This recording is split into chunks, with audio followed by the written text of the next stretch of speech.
Donc, parmi les exemples d'outils qui vont vous permettre d'analyser la situation dans le cadre d'un projet sanitaire et social et de poser un diagnostic plus précis, nous pouvons retrouver comme outil le champ de force.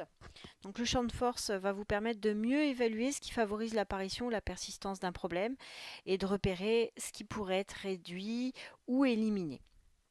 Donc il s'agit de lister d'un côté les forces restrictives ou de résistance, donc tout ce qui va être les causes à l'origine du problème. Là, vous pouvez vous aider préalablement d'une recherche documentaire ou éventuellement d'un diagramme d'Ishikawa. Et par opposition, vous allez essayer de retrouver, de lister toutes les forces motrices, donc tout ce qui a une influence positive sur la situation, tout ce qui permettrait de réduire ou d'éliminer la situation problème. Et vous allez leur attribuer une force, donc une note, pour essayer de repérer ce qui a le plus d'impact sur la situation, ce qui a le plus d'influence sur la situation problème. Donc c'est un schéma qui se présente de cette manière. On met le problème au sommet de deux axes, donc un axe vertical et horizontal. On liste d'un côté les forces de résistance et de l'autre les forces motrices. On gradue l'axe horizontal et pour chaque force, on lui attribue une note. Donc par exemple, la force A une influence modérée sur la situation. La force B a une forte influence négative sur la situation. A l'inverse, la force C a une influence très modérée sur la situation.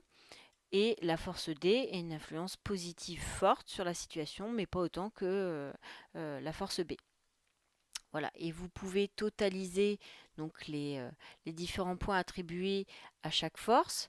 Et comme ça, vous pouvez voir qu'il y a plus de force de résistance que de force motrice, qui pourrait faire expliquer que la situation persiste, que le problème persiste.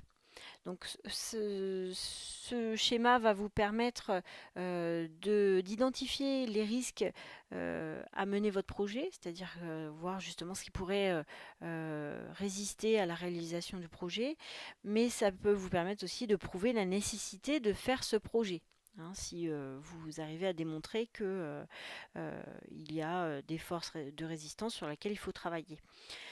Ça vous permet d'identifier donc les différents points sur lesquels il faut agir, les moyens les plus efficaces de lutter contre une situation. Ça va donc vous être un outil très utile dans la détermination des priorités, hein, dans le cadre de la réalisation d'un projet. Voilà pour le champ de force.